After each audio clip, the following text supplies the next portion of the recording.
Praise the Lord. प्रभु के नाम की स्तुति हो। आज हम पढ़ेंगे यहेजकेल 32वां अध्याय। 12वें वर्ष के 12वें महीने के पहले दिन को यहोवा का यह वचन मेरे पास पहुंचा। है मनुष्य के संतान, मिस्र के राजा फिरौन के विषय विलाप का गीत बनाकर उसको सुना। जाति जाति में तेरी उपमा जवान सिंह दी गई थी, परंतु तू समुद्र के मगर के समान है। तू अपनी नदियों में टूट पड़ा और उनके जल को पाँव से मत कर गंदला कर दिया। परमेश्वर यहोवा यूं कहता है, मैं बहुत सी जातियों की सभा के द्वारा तुझ पर अपना जाल फैलाऊंगा और वे तुझे मेरे महाजाल में खींच लेंगे।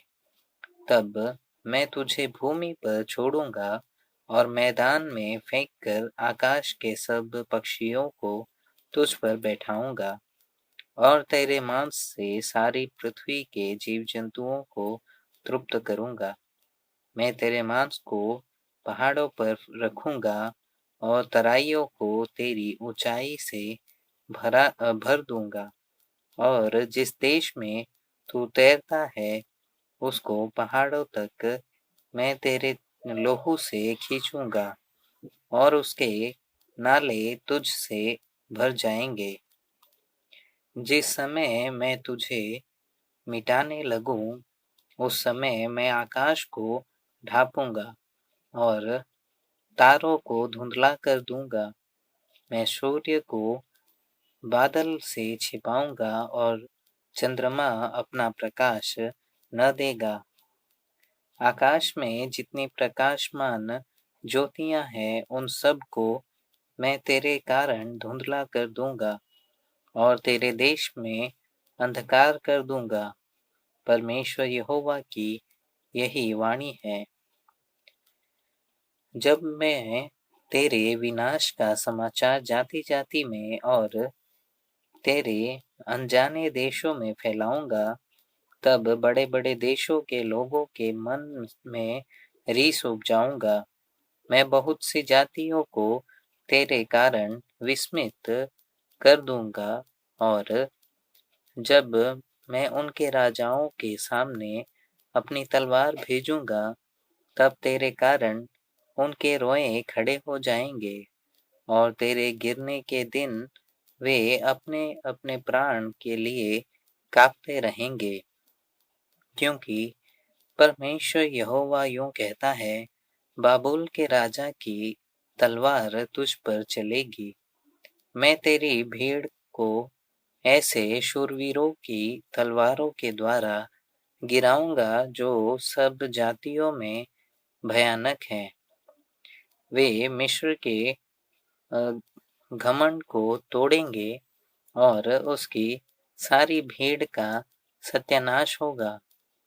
मैं उसके सब पशुओं को उसके बहुतेरे जलाशयों के तीर पर से नाश करूंगा, और भविष्य में वे न तो मनुष्य के पांव से और न पशुओं के खुरों से गदले किए जाएंगे। तब मैं उनका जल निर्मल कर दूंगा और उनकी नदियां तेल की नाई बहेंगी। परमेश्वर यहोवा की यही वाणी है।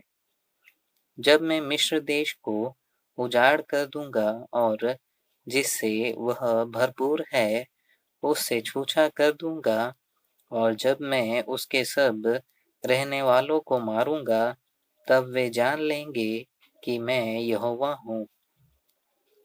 लोगों के विलाप करने के लिए विलाप का गीत यही है। जाति जाति के स्त्रियां इसे गाएंगी। मिस्र और उसकी सारी भीड़ के विषय वे यही विलाप गीत गाएंगी।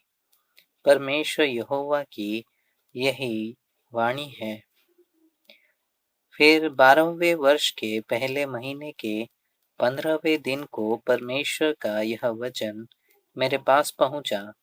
है मनुष्य के संतान, मिस्र की भीड़ के लिए हाय हाय कर। और उसको प्रतापी जातियों की बेटियों समेत कब्र में गड़े हुओं के पास अधोलोक में उतार।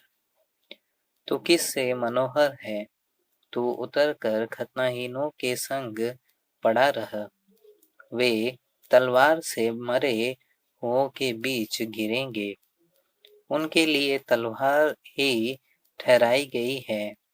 सो मिस्र को उसकी सारी भीड़ समेत घसीट ले जाओ।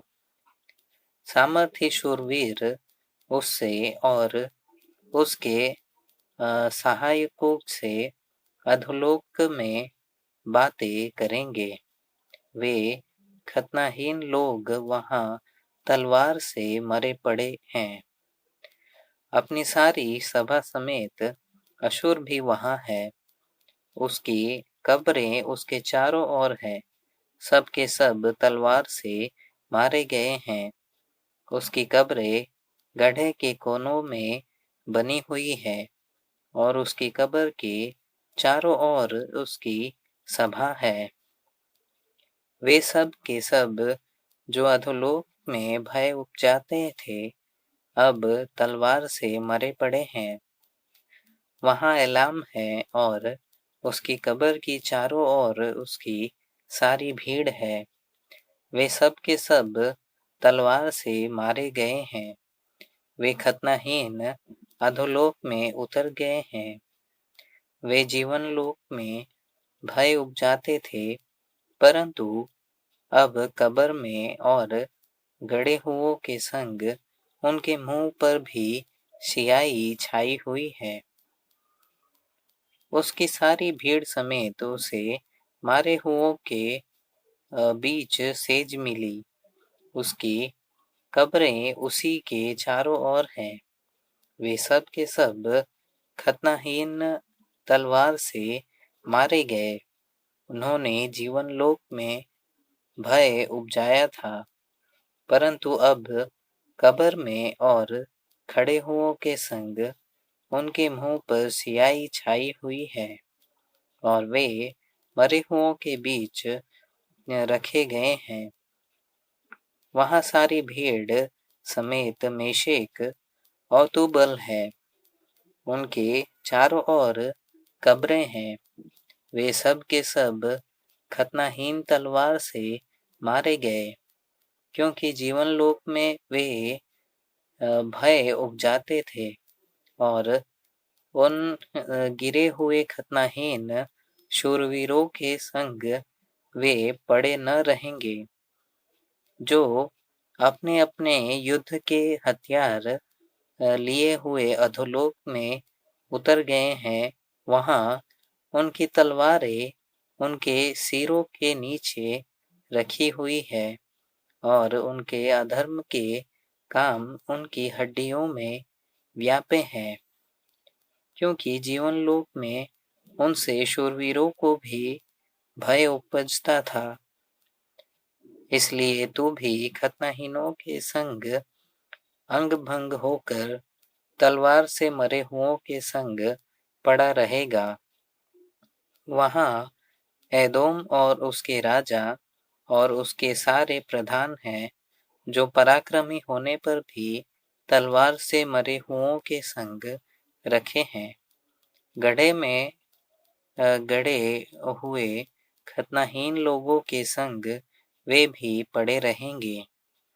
वहां उत्तर दिशा के सारे प्रधान और सारे सीदोनी भी हैं, जो मरे हुओं के संग उतर गए।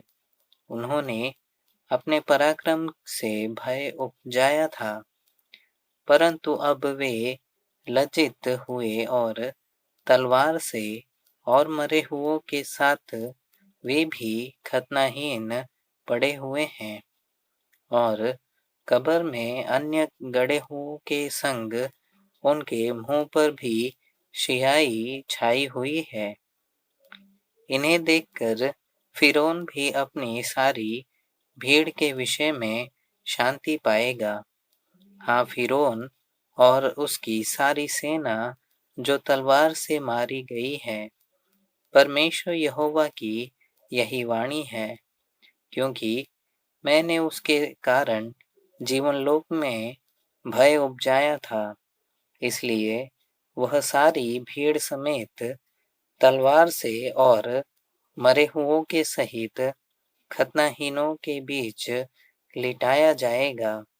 परमेश्वर यहोवा की यही वाणी है।